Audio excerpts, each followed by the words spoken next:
Assalamu alaikum everyone. Welcome to Vocab where you learn English with easy lessons. Let's learn English newspaper vocabulary words. There's this report from United Nations where they are claiming that India is going to be the most populous country in the world in next 2 to 3 months, and it's going to surpass China, and we are most likely to lose the count. So this article is from Dawn News where I have selected 12 English newspaper vocabulary words and going to explain them in this lesson. Link to the article is in description in case you want to read the article, and link to the PDF is also in description in case you want to download the PDF. So let's begin.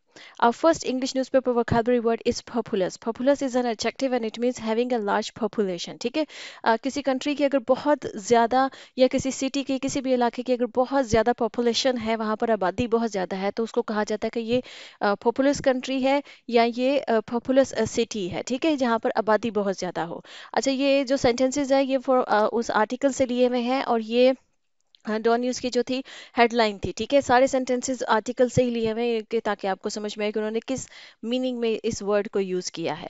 अच्छा, ये इसका जो headline थी वो ये थी कि India soon world's most populous nation doesn't know how many people it has. ठीक है, कि इंडिया जो है ना वो दुनिया की सबसे पॉपुलस मतलब कि सबसे ज़्यादा आबादी वाली नेशन बनने वाली है या बन रही है अगले 2 महीने में, and doesn't know how many people it has, और ये नहीं मालूम कि कितने लोग इस वक्त है इंडिया के अंदर। ठीक है, नेक्स्ट है जी projected. Projected is an adjective and it means estimated और फोरकास्टेड।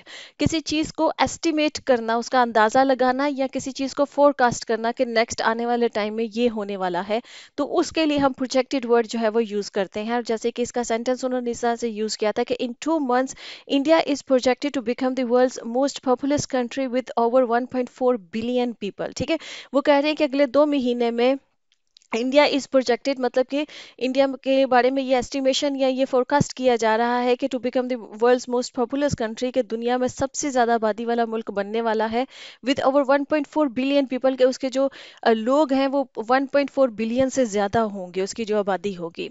नेक्स्ट है जी census. Census is a noun and it means an official count और सर्वे। देखिए, जो ऑफिशियली जो सर्वेस करवाए जाते हैं या जो गिनती की जाती है, काउंट किया जाता है, और स्पेशली इसके लिए आबादी के कितनी आबादी है किसी मुल्क की, उसके लिए जो सर्वे किया जाता है, जिसको हम मर्दमशुमारी भी उर्दू में बोलते हैं, उसको इंग्लिश में आप सेंसस बोलेंगे। ठीक है, और इसका सेंटेंस है, उन्होंने जो आर्टिकल में लिखा हुआ था वो ये था कि India's once in a decade census due in 2021 and delayed due to the pandemic. ठीक है, कि वो कह रहे हैं कि वंस इन अ डेकेड कहा जाता है कि एक दहाई में एक दफ़ा, डेकेड कहा जाता है दहाई को, जो कि 10 साल होते हैं। ठीक है, तो 10 सालों में एक दफ़ा जो सेंसस इंडिया के अंदर किया जाता है, मतलब जो सर्वे किया जाता है काउंट करने के लिए जो आबादी को। ठीक है, वो कह रहे हैं कि वो 2021 में ड्यू था, मतलब वो होना था 2021 में, and delayed due to the pandemic, लेकिन पैंडमिक की वजह से वो डिले हो गया है। ठीक है, वो होना 2021 में था, वहां पर ये जो काउंट था, ये सर्वे जो होना था, सेंसस होना था, लेकिन वो डिले हो गया है पैंडमिक की वजह से।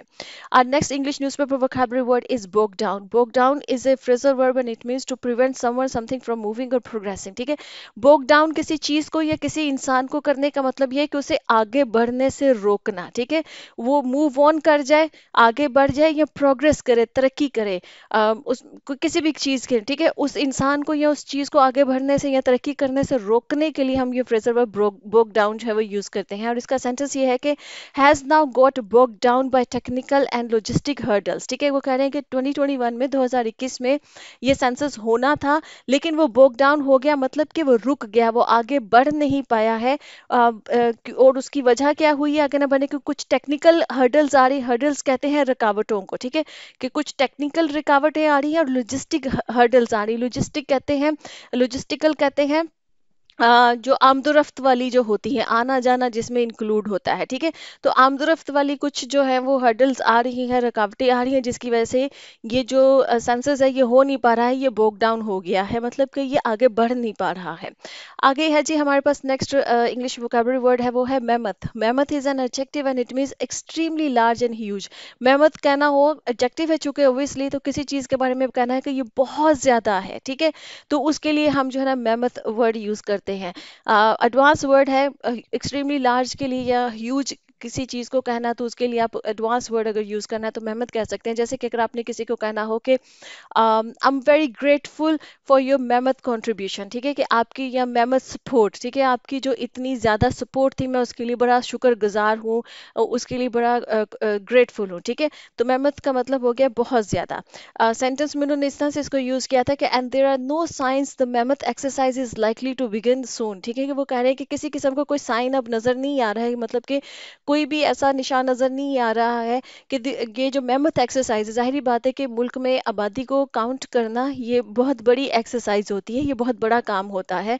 तो वो कह रहे हैं कि इस ये मेहमत एक्सरसाइज जो है वो अभी मतलब कि जल्दी ही ये शुरू हो जाएगी, मतलब कि ये जो सेंसस है ये जल्दी शुरू हो जाएगा, इसका कोई साइन अभी नज़र नहीं आ रहा है।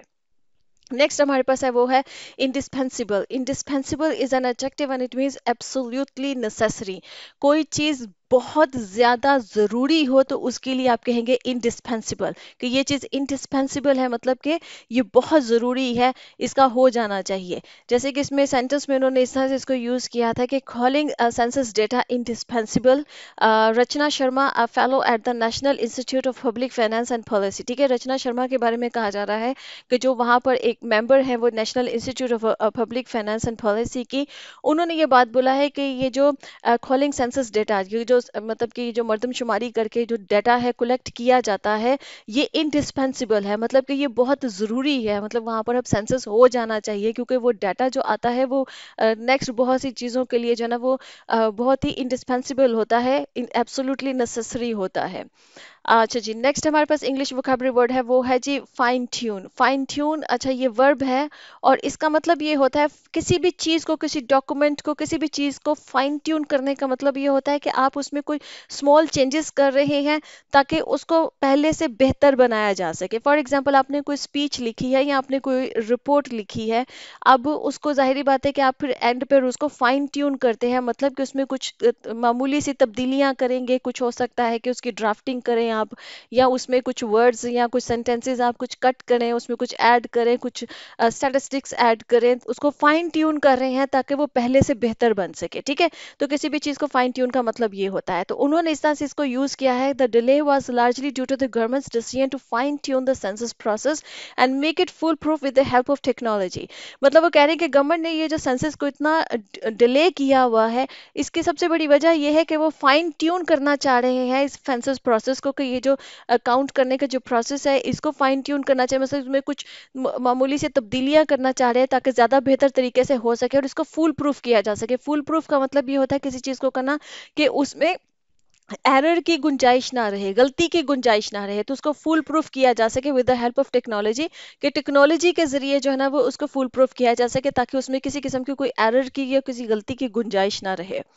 नेक्स्ट हमारे पास जो इंग्लिश न्यूज़पेपर वोकैबुलरी वर्ड है वो है cloak. Cloak is a verb and it means to cover or hide something. देखिए, क्लॉक जो होता है उसका मतलब है कि किसी चीज़ को क्लॉक करना, मतलब कि आप किसी चीज़ को छुपा रहे हैं। अच्छा, इसका सेंटेंस ये है कि said Congress spokes person Pawan Khera on important matters like employment, COVID deaths, etc. We have seen how the Modi government has preferred to clock critical data.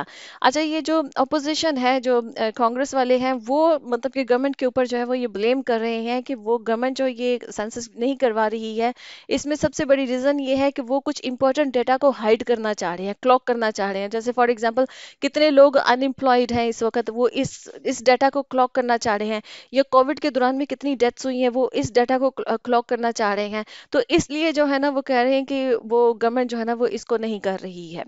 Next हमारे पास जी वो है tabulated. Tabulated is an adjective and it means to arrange data in a table form. देखिए, जब data collect किया जाता है तो ऑब्वियसली फिर उसको एक टेबल, जब डाटा इतना बड़े लेवल पर हो और इतना ज़्यादा हो, काउंट इतना बड़ा हो, तो उसको फिर टेबल फॉर्म में लाया जाता है, ठीक है। तो वो एक मतलब पूरे इसको मतलब ऑर्गेनाइज किया जाता है उस डाटा को, और उस डाटा को पूरा टेबल फॉर्म में लाया जाता है। तो उस ऑर्गेनाइज कर देना डाटा को टेबल फॉर्म में लाने को हम टेबुलेट करना कहते हैं। सेंटेंस ये है कि the numbers will be tabulated and final data made public months later.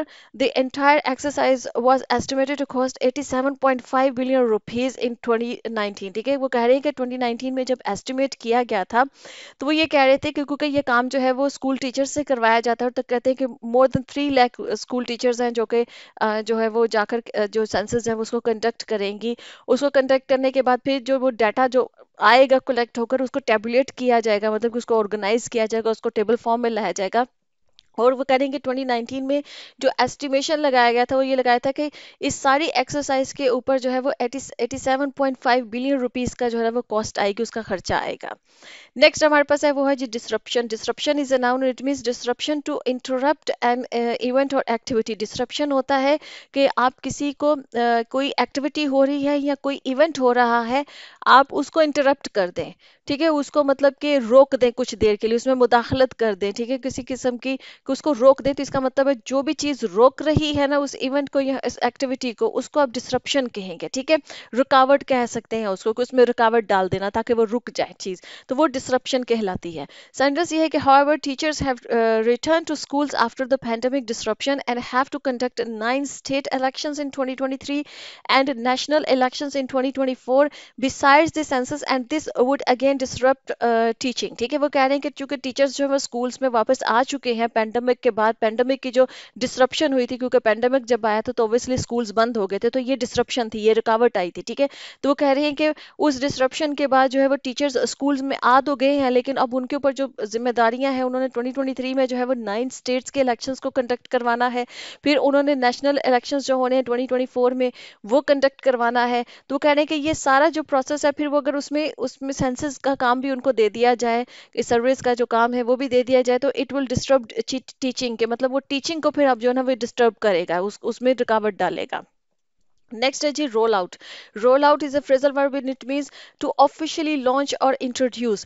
Officially कोई नई चीज आई है कोई गवर्नमेंट की तरफ से या किसी अदारे की तरफ से, ऑर्गेनाइजेशन की तरफ से, तो उसको लॉन्च कर देना या उसको लोगों में इंट्रोड्यूस करवा देने को रोल आउट करना कहते हैं, ठीक है। जैसे आप देखिएगा कि कोई अपडेट्स वगैरह, जैसे जो भी सोशल मीडिया से फेमिलियर है, जैसे फेसबुक की या ट्विटर की या यूट्यूब की कोई अपडेट आए, तो उसको रोल आउट करना कहते हैं कि ये फीचर रोल आउट हो गया है। कोई नए फोन्स आ रहे हैं तो वो रोल आउट हो जाते हैं, मतलब ऑफिशियली किसी चीज को आप दुनिया में इंट्रोड्यूस करवा दिए जाए, करवा दें आपको, ठीक है। जैसे कि सेंटेंस इसका ये था, they must roll out a systematic payment mechanism for the drill, set Mishra. ठीक है, मिश्रा कोई है, उन्होंने ये बोला है कि जो सिस्टमैटिक पेमेंट का जो मैकेनिज्म है टीचर्स के लिए, वो रोल आउट होना चाहिए फॉर द ड्रिल। ड्रिल कहा जाता है किसी खास किस्म की एक्सरसाइज जो बड़ी मुश्किल किस्म की होती है। ड्रिल वर्ड जो है ना, ये मिलिट्री जो एक्सरसाइजेज होती हैं उसके लिए भी यूज किया जाता है, ठीक है। तो किसी भी किस्म का कोई एक खास किस्म का काम करना जिसमें कलेक्टिवली बहुत से लोग इन्वॉल्व्ड हों, कोई मुश्किल किस्म का, तो उसको उसके लिए ये वर्ड यूज होता है ड्रिल, ठीक है। तो वो कह रहे हैं कि इस ये जो भी सर्वे की जो एक्सरसाइज होनी है, ये उसके लिए उन्होंने ये ड्रिल वर्ड यूज किया है कि उसके करने के बाद जो है ना, जो टीचर्स हैं उनके लिए एक सिस्टमेटिक पेमेंट मैकेनिज्म होना चाहिए, रोल आउट किया जाना चाहिए गवर्नमेंट की तरफ से, ताकि वो बड़े एक तरीके से उनको जो भी पेमेंट्स होनी है वो मिल जाए उनको। नेक्स्ट हमारे पास वर्ड है वो है जी reimbursement. Reimbursement is a noun, it means paying back money to someone, किसी को पैसे वापस देना, ठीक है। अब हो सकता है कि किसी ने आपके बिहाफ पे कहीं पे पेमेंट की है, और अब जाहिर बात है कि आपने उस इस इंसान को पैसे देने हैं क्योंकि उसने आपके बिहाफ पे कहीं पे पेमेंट की हुई है।